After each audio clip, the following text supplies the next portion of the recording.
Uma pequena chama acesa em meio às densas trevas dos séculos. Assim é a Igreja do Senhor Jesus Cristo. Humilde, desprezada, sofrida, ultrajada, desacreditada, difamada, caluniada, perseguida, martirizada.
Quando o Senhor Jesus Cristo veio à Terra, em sua missão de trazer a verdade e a salvação a todos os homens, a Judéia se encontrava sob o domínio do Império Romano.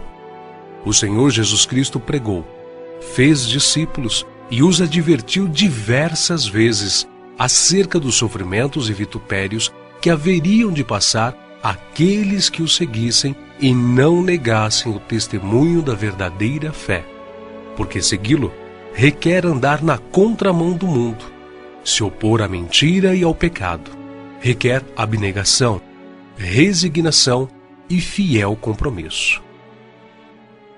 Tenho-vos dito essas coisas para que não vos escandalizeis. Expulsar-vos-ão das sinagogas, e vem mesmo a hora em que qualquer que vos matar, cuidará fazer um serviço a Deus. E isto vos farão, porque não conheceram ao Pai e nem a mim.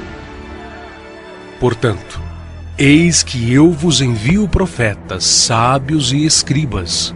A uns deles matareis e crucificareis, e a outros açoitareis nas vossas sinagogas, e os perseguireis de cidade em cidade. Então vos hão de entregar para serdes atormentados e matar-vos-ão. E sereis odiados de todas as gentes, por causa do meu nome.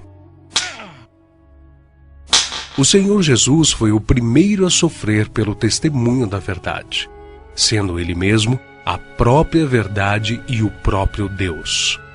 Ele foi perseguido desde seu nascimento até a sua morte. Foi desprezado, rejeitado e humilhado por aqueles que eram seus, os judeus. Mesmo assim, ele não poupou a si mesmo do preço que haveria de pagar pela salvação dos homens. Ele nos deixou o exemplo, o espelho. Aqueles que o seguissem deveriam trilhar o mesmo caminho de humilhação, rejeição e sofrimento que o Mestre sofreu. A aversão que surgiu contra o Redentor do mundo manifesta-se contra todos os que creem em seu nome. Ele morreu como um malfeitor pelos malfeitores, pregado em uma cruz. Foi vítima do ódio e da inveja dos líderes judeus, que induziram o seu povo a rejeitá-lo e o entregaram aos romanos, a fim de ser crucificado. De sorte que haja em vós o mesmo sentimento que houve também em Cristo Jesus, que, sendo em forma de Deus, não teve por usurpação ser igual a Deus, mas aniquilou-se a si mesmo, tomando a forma de servo, fazendo-se semelhante aos homens, e achado na forma de homem, humilhou-se a si mesmo, sendo obediente até a morte, e morte de cruz.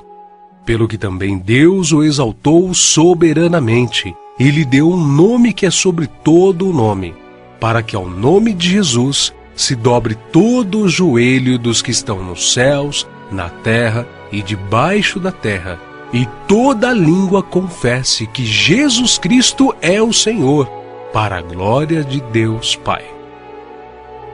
Após sua morte e ressurreição comprovada pelos discípulos, Jesus Cristo subiu aos céus, deixando para poucos fiéis que tinha a promessa de nunca abandoná-los.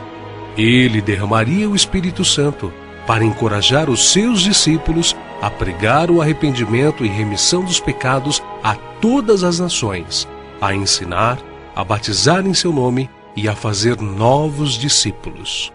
Portanto, ide, ensinai todas as nações, batizando-as em nome do Pai e do Filho e do Espírito Santo, ensinando-as a guardar todas as coisas que eu vos tenho mandado. E eis que eu estou convosco todos os dias, até a consumação dos séculos. Amém. Foi somente após o derramar do Espírito Santo que os discípulos se revestiram de poder e se fortaleceram na fé. Após serem revestidos de poder pelo Espírito Santo, os apóstolos que antes eram tímidos se tornaram ousados. Como Pedro, que havia negado Jesus 3 vezes, agora falava com confiança, não temendo pela sua própria vida, pregando publicamente e dizendo: arrependei-vos, pois, e convertei-vos, para que sejam apagados os vossos pecados e venha assim os tempos do refrigério pela presença do Senhor. E aqueles que se convertiam se uniam com um único propósito: serem o corpo de Cristo, isto é, a sua igreja. E perseveravam na doutrina dos apóstolos, e na comunhão, e no partir do pão e nas orações.